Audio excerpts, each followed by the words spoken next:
Hello बच्चों, welcome back to my YouTube channel maths by Akash sir. आज हम लोग देखने वाले हैं रेलवे एनटीपीसी के कुछ पीवाईक्यू प्रीवियस ईयर क्वेश्चंस। ये जो जितने भी क्वेश्चन आज हम लोग देखेंगे सभी इंपॉर्टेंट क्वेश्चंस होंगे बच्चों। ये जो क्वेश्चंस आए हुए हैं ये इसकी एग्जाम डेट थी 26/7/2021। उसी से कुछ क्वेश्चंस यहाँ पे लिए गए और जितने भी क्वेश्चंस आज हम बताएंगे ये सभी इंपॉर्टेंट है। और जो आने वाले एग्जाम है एनटीपीसी में वो ग्रेजुएट लेवल है या नॉन ग्रेजुएट लेवल है, दोनों के लिए इंपॉर्टेंट है बच्चों यहाँ पे। ठीक है, तो चलिए देखते हैं किस प्रकार से इन क्वेश्चनों को हम लोग यहाँ पे करेंगे। पहला क्वेश्चन क्या लिखा हुआ है समझिए बच्चों। पहले क्वेश्चन का सोल्यूशन समझिए यहाँ पे। ए एक कार का 1/3 भाग 5 दिन में पूरा कर सकता है और बी उसी कार का 2/5 भाग को 10 दिन में पूरा कर सकता है। ए और बी मिलकर इस कार को कितने दिनों में पूरा कर सकते हैं। मैंने हिंदी में लिख रखा है, इंग्लिश वाले बच्चों को भी समझ में आ जाएगा, कोई दिक्कत नहीं है। ठीक है, तो ए देखिए, एक कार का शॉर्टकट में समझिए बच्चों। ए जो है एक कार का 1/3 भाग 1/3 भाग कितने दिन में पूरा कर रहा है? 5 दिन में बच्चों। अगर ए किसी कार का 1/3 भाग 5 दिन में कर रहा है तो कुल कितने दिन लगाएगा उस कार्य को करने के लिए? तो 3 हम लोग भाग में तो गुणे में भेज देंगे तो 5 3 कितना लगेगा? 15। तो मतलब ए को किसी कार्य को करने में 15 दिन लगेंगे बच्चों। और अगर हम बात करें बी की, तो बी उस कार्य का कितना? 2/5 भाग 2/5 भाग कितने दिन में कर रहा है बच्चों? 10 दिन में। तो बी जो है उस कार्य को कितना करेगा, कितने दिन में पूरा कर लेगा? 10 दिन नहीं है, 5 ऊपर 2 कहाँ जाएगा? नीचे। 5/2 राइट है।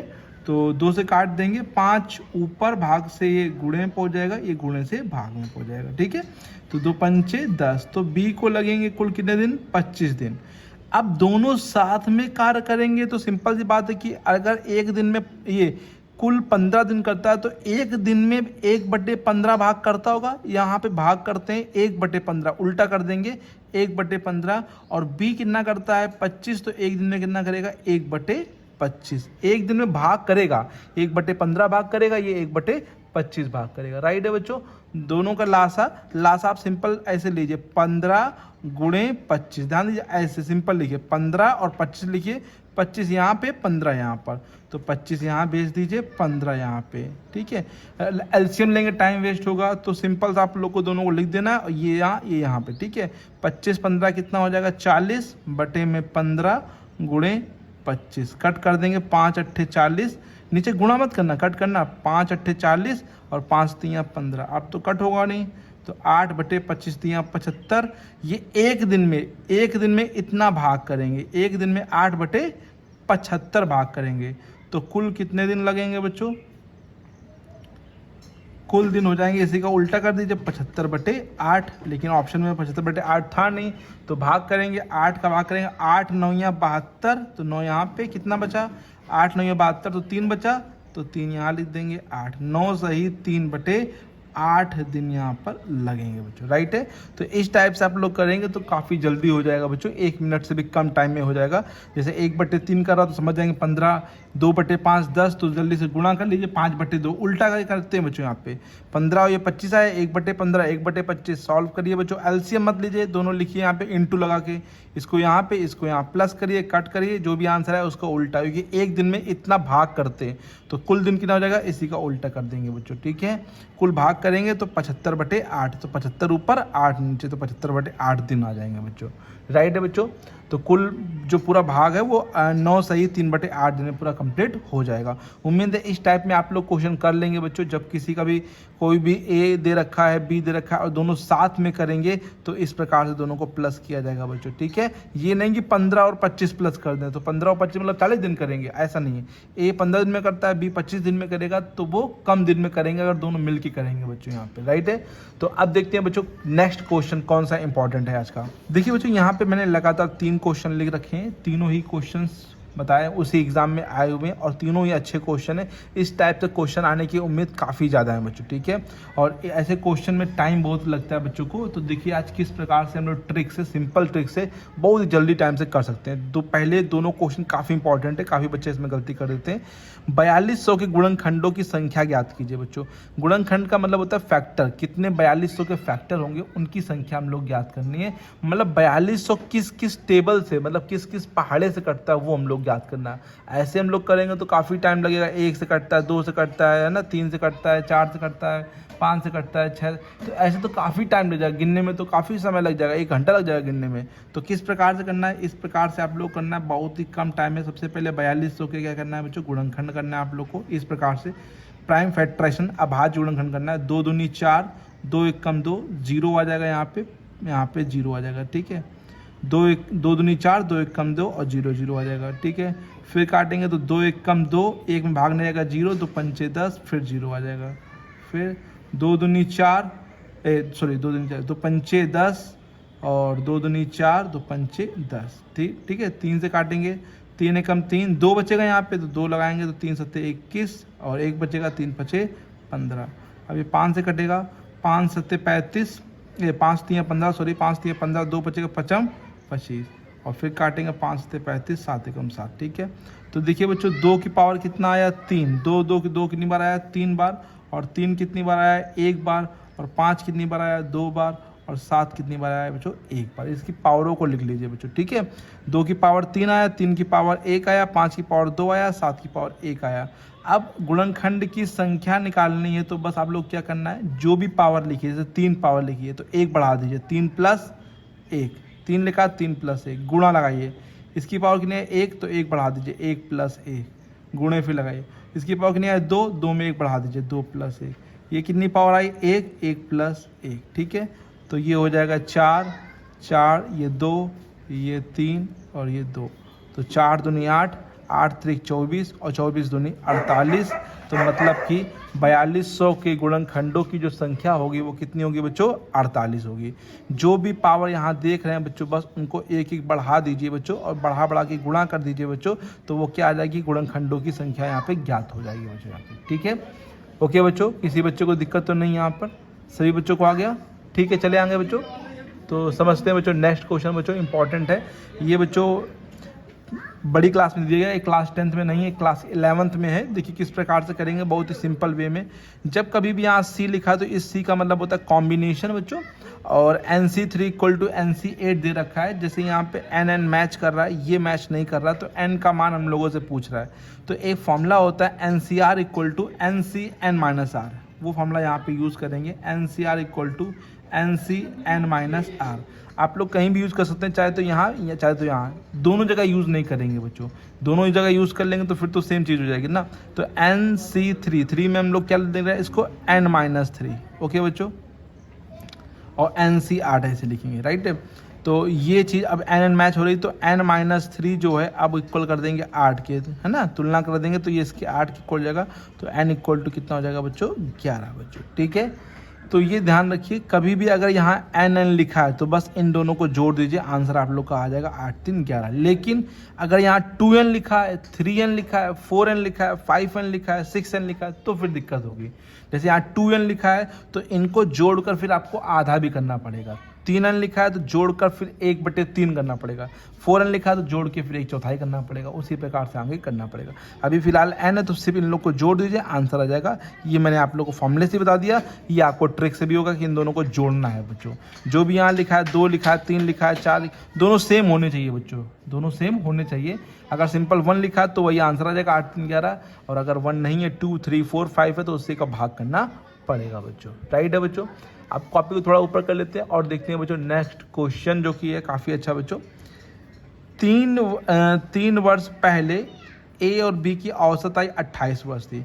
मान लेते हैं ए की औसत आयु कितनी है, औसत करें एक्स है मान लेते हैं वर्तमान आयु, और बी की कितनी वर्तमान आयु है, वाई मान लेते हैं। देखिए 3 वर्ष पहले की बात कर रहा हूँ, 3 वर्ष पहले जो आयु हो जाएगी वो x-3 हो जाएगी बच्चों, और बी की हो जाएगी y माइनस 3 बच्चों, ठीक है।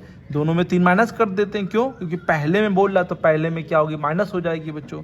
और औसत निकालना तो बट्टे में कितना कर देंगे 2, क्योंकि 2 लोग हैं, बराबर में कितना लिखेंगे 28। औसत आई 28, तो कितना लिख दिया मैंने 28।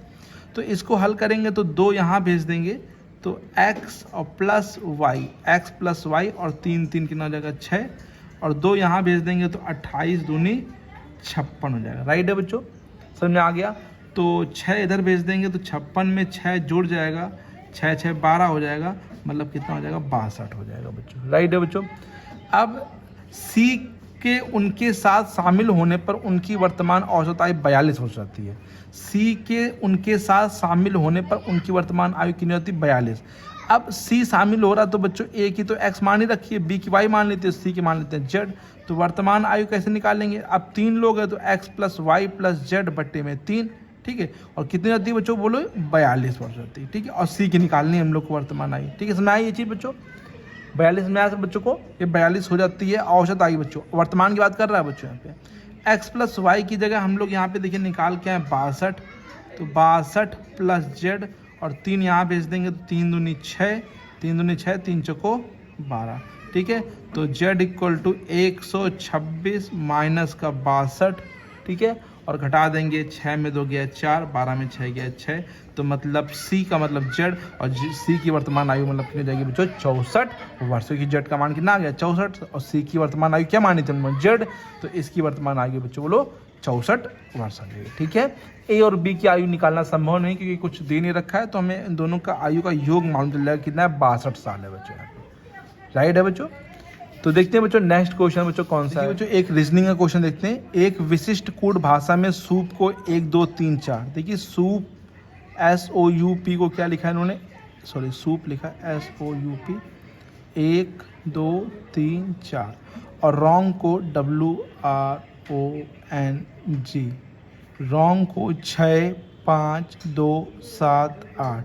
तो उसी कोड भाषा में PUNG को क्या लिखा जाएगा। देखिए क्वेश्चन ये भी इजी है, ज़्यादा टाइम नहीं लेगा बच्चों। देखिए यहाँ पे कुछ हम लोग को कोई क्लू नहीं मिल पा रहा कि S का 1 कैसा है 2 कैसा है, तो इसीलिए उन्होंने 2 2 वर्ड दे रखे हैं। तो देखिए दोनों वर्ड में क्या मैच हो रहा है, O के नीचे यहाँ पे देखिए क्या लिखा है 2, और यहाँ पे देखिए O के नीचे क्या लिखा है 2। तो मतलब सिंपल सी बात है, S का मतलब 1 होगा, O का मतलब 2 होगा, U का मतलब 3 होगा, P का मतलब 4 होगा। तो P का मतलब यहाँ पे देखिए कितना है 4, तो यहाँ पे हम लोग क्या लिख देंगे 4।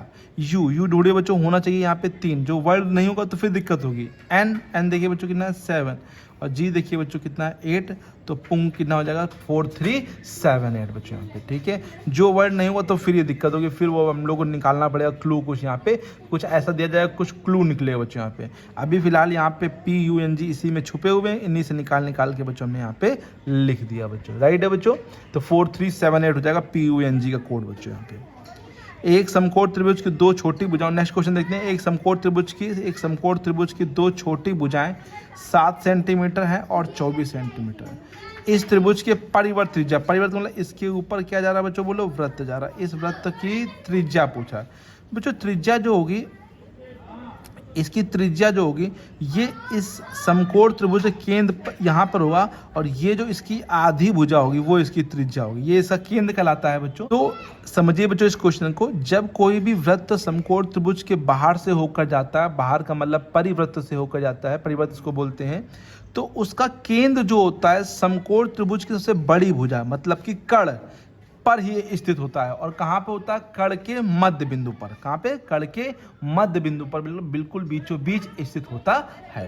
तो कहीं ना कहीं ये त्रिज्या होगी, ये भी त्रिज्या होगी, ये भी त्रिज्या। तो अगर हम कर्ण निकाल लें बच्चों, तो कर्ण का आधा कर देंगे तो त्रिज्या आ जाएगी। तो कर्ण निकालने के लिए आपको मालूम होगा कर्ण स्क्वायर बराबर लंब का स्क्वायर प्लस आधार का स्क्वायर। लंब कितना है बच्चों, कोई भी ले लीजिए, यहाँ पे छोटी भुजा है 7 का स्क्वायर, एक 25 का है, 25 नहीं सॉरी 24 है, यहाँ पे 24 का स्क्वायर होगा, और 7 का स्क्वायर 49 होता है, 24 का स्क्वायर 576 होता है, और ये 625। तो कर्ण कितना आ जाएगा बच्चों, इसको हटेगा तो रूट लगेगा, 625 का रूट कितना हो जाएगा बच्चों बताइए, 25 हो जाएगा बच्चों। तो कर्ण की लंबाई कितनी आ गई 25, तो जो त्रिज्या मान मतलब कि r जिसे रेडियस बोलते हैं वो हो जाएगी 25/2, आधी हो जाएगी। तो 2 1 2 2 2 4 2 5 6 10 12.5 हो जाएगी बच्चों। राइट है बच्चों। तो उम्मीद है ये सभी क्वेश्चन आप लोगों को बहुत ही अच्छे से आ गए होंगे, लेकिन अगर आप लोगों को कोई प्रॉब्लम है, जो कोई क्वेश्चन नहीं आया, तो आप लोग दोबारा भी पूछ सकते हैं कमेंट बॉक्स में लिख कर बच्चों। तो मिलते हैं बच्चों नेक्स्ट क्लास में और भी इंपॉर्टेंट क्वेश्चनों के साथ। तब तक के लिए thank you so much. Keep learning, keep practising.